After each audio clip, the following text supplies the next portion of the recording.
Good morning, good afternoon, good evening. I'll be reading from Sunshine Sketches of a Little Town by the Canadian humorist Stephen Leacock. He wrote this in 1912 as an imaginative and ironic portrayal of Mariposa. That's a fictional small town in Canada modeled after Orillia, Ontario, where he spent many summers. I do readings twice a week, Tuesdays and Fridays. If you subscribe to my Substack newsletter, you'll get notified of my updates as soon as they're ready. If you enjoy this reading or have other classics you'd like to hear, leave me a comment.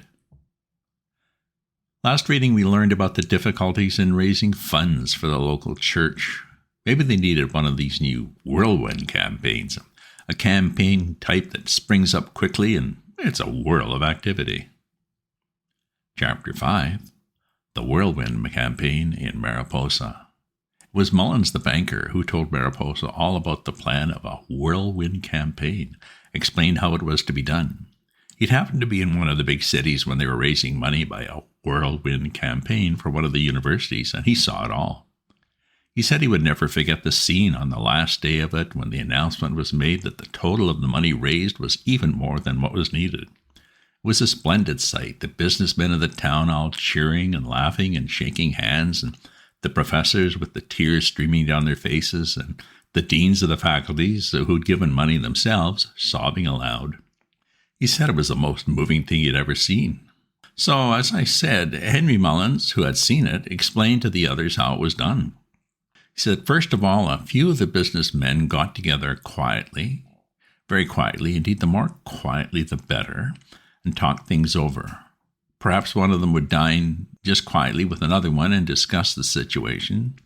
Then these two would invite a third man, possibly even a fourth, to have lunch with them and talk in a general way, even talk of other things part of the time. And so on, in this way things would be discussed and looked at in different lights and viewed from different angles, and then when everything was ready, they would go at things with a rush. A central committee would be formed and subcommittees, with captains of each group and recorders and secretaries, and on a stated date the Whirlwind Campaign would begin. Each day the crowd would all agree to meet at some stated place and each lunch together, say at a restaurant or at a club or some eating place. This would go on every day with the interest getting keener and keener and everybody getting more and more excited, till presently the chairman would announce that the campaign had succeeded, and there would be a kind of scene that Mullins described. So that was the plan that they set in motion in Mariposa. I don't wish to say too much about the Whirlwind Campaign itself. I don't mean to say it was a failure. On the contrary, in many ways it could have been a greater success, and yet somehow it didn't seem to work out just as Henry Mullins had said it would. It may be that there are differences between Mariposa and the larger cities that one doesn't appreciate at first sight. Perhaps it would have been better to try some other plan. Yet they followed along the usual line of things closely enough. They began with the regular system of some of the businessmen getting together in a quiet way.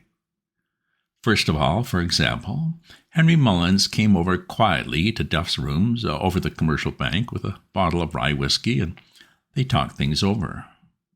And the night after that, George Duff came over quietly to Mullins' rooms over the exchange bank with a bottle of Scotch whiskey, and a few evenings after that, Mullins and Duff went together in a very unostentatious way with perhaps a couple of bottles of rye to Pete Glover's room over the hardware store. And then all three of them went up one night with Ed Moore, the photographer, to Judge Pepperleigh's house under the pretense of having a game of poker. The very day after that, Mullins and Duff and Ed Moore and Pete Glover and the judge got Will Harrison, the harness maker, to go out without any formality on the lake on the pretext of fishing. And the next night after that, Duff and Mullins and Ed Moore and Pete Glover and Pepperleigh and Will Harrison got Alf Trelawney, the postmaster, to come over just in a casual way to the Mariposa house after the night mail. And the next day, Mullins and Duff and, pshaw, you see at once how the things worked. There's no need to follow that part of the Whirlwind Campaign further, but it just shows the power of organization. And all this time, mind you, they were talking things over and looking at things first in one light and then in another light. In fact, just doing as the big city men do when there's an important thing like this underway.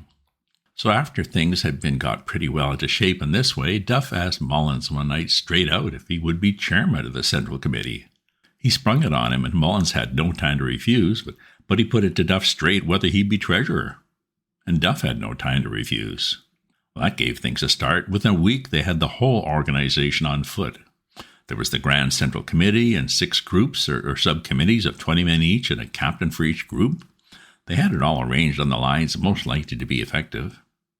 In one group, there were all the bankers, Mullins and Duff and Pupkin, the one with the cameo pin, and about 4 others. They had their photographs taken at Edmore's studio, taken in line with a background of icebergs, a winter scene, and a pretty penetrating crowd they looked, I can tell you. After all, if you get a crowd of representative bankmen together in any financial deal, you've got a pretty considerable leverage right away. In the second group were the lawyers, Nimmons and McCartney and the rest, about as level-headed a lot as you'd see anywhere. Get the lawyers of a town with you on a thing like this, and you'll find you've got a sort of brain power with you that you'd never get without them. Then there were the businessmen. There was a solid crowd for you.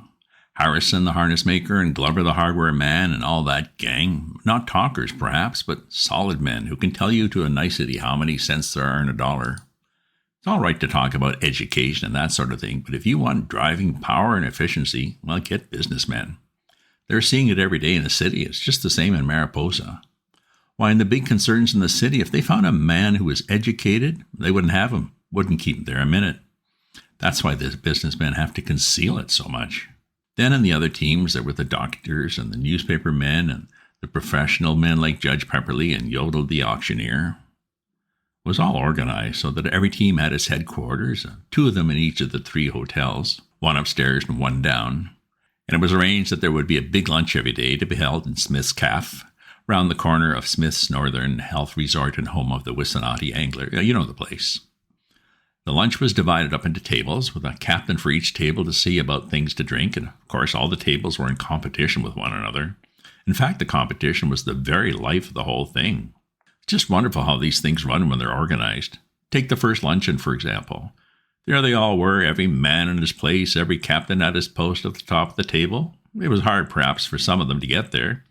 They had very likely to be in their stores and banks and offices to the last minute, and they make a dash for it. It was the cleanest piece of teamwork you ever saw. You have noticed already, I'm sure, that a good many of the captains and committee men didn't belong to the Church of England Church. Glover, for instance, was a Presbyterian, until they ran the picket fence of the man's 2 feet onto his property, and after that he became a free thinker. But in Mariposa, as I've said, everybody likes to be in everything, and naturally a whirlwind campaign was a novelty. Anyway, it would have been a poor business to keep a man out of the lunches merely on account of his religion. I trust that the day for that kind of religious bigotry is past. Of course, the excitement was when Henry Mullins at the head of the table began reading out the telegrams and letters and messages. First of all, there was a telegram of good wishes from the Anglican Lord Bishop of the diocese to Henry Mullins, calling him dear brother in grace. The Mariposa telegraph office is a little unreliable, and it read dear brother in Greece, but that was good enough. The bishop said that his most earnest wishes were with them.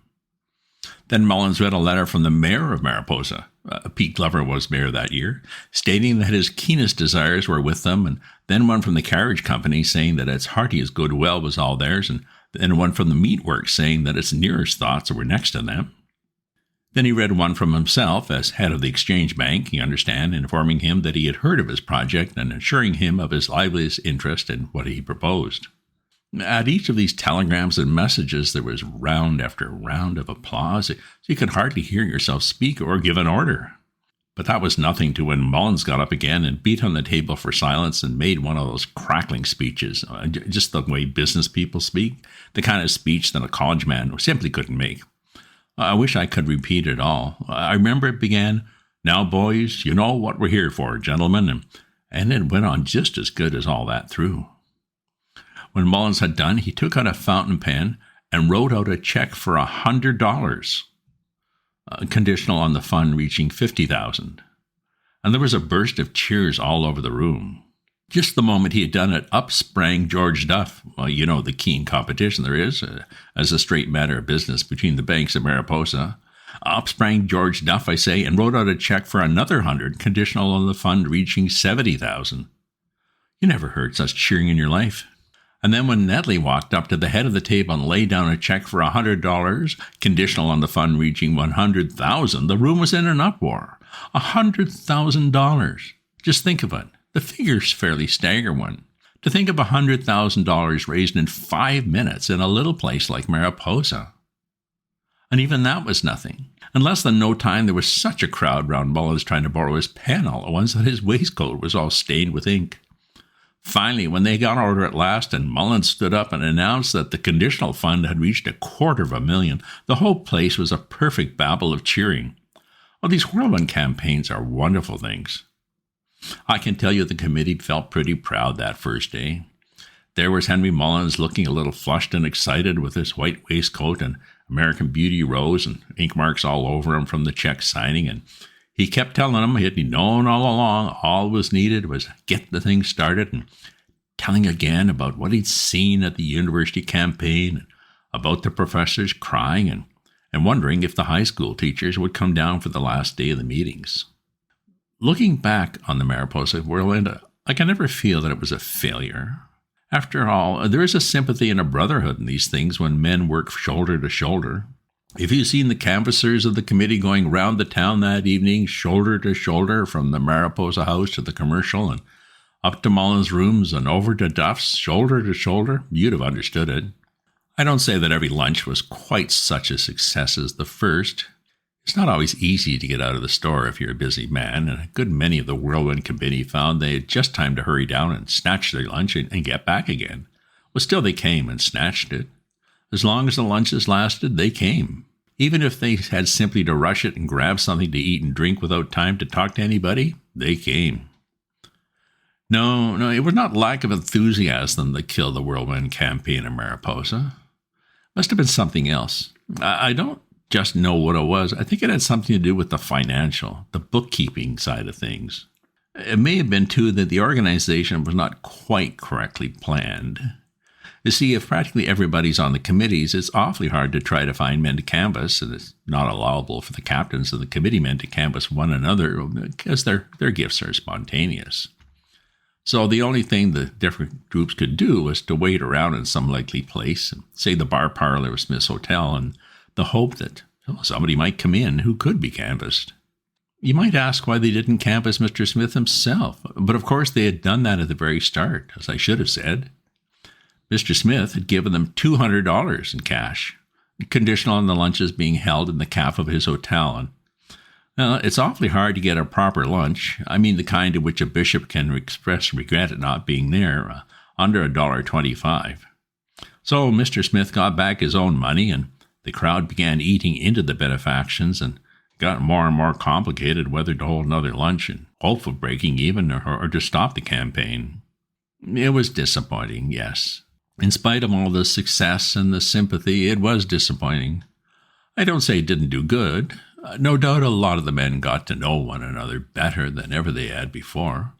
I have myself heard Judge Pepperley say that after the campaign he knew all of Pete Glover that he wanted to. There was a lot of that kind of complete satiety.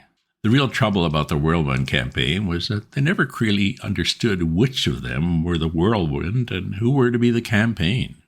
Some of them, I believe, took it pretty much to heart. I know that Henry Mullins did. You could see it. The first day he came down to the lunch all dressed up with the American Beauty and the white waistcoat. The second day he only wore a pink carnation and a gray waistcoat. Third day he had on a dead daffodil and a cardigan undervest. And on the last day, when the high school teacher should have been there, he only wore his office suit and he hadn't even shaved. He looked beaten. It was that night that he went up to the rectory to tell the news to Dean Drone. It had been arranged, that the rector should not attend the lunches, so as to let the whole thing come as a surprise. So all he knew about it was just scraps of information about the crowds at the lunch and how they all cheered and that. Once, I believe, he caught sight of the news packet with a 2-inch headline, $250,000, but he wouldn't let himself read further because it would have spoilt the surprise. I saw Mullins, as I say, go up the street on his way to Dean Drone's. It was mid-April, and there was ragged snow on the streets, and the nights were dark still and cold. I saw Mullins grit his teeth as he walked, and I know that he held in his coat pocket his own check for the $100, with the condition taken off it, and He said there were so many skunks in Mariposa that the man might as well be in the head office in the city. The dean came out with a little gate in the dark. You could see the lamplight behind him from the open door of the rectory, and he shook hands with Mullins, and they went in together. End of chapter. Well, that's too bad. Hopefully Mullins has discovered some other fundraising methods in the big city. If you subscribe to my newsletter, you'll get notified of my updates as soon as they're ready. If you enjoy this reading or have other classics you'd like to hear, leave me a comment. Check out my other posts on my Substack at ravensview.substack.com and my readings from last December of A Christmas Carol by Charles Dickens. Remember to share this with your friends. Ta-ta for now.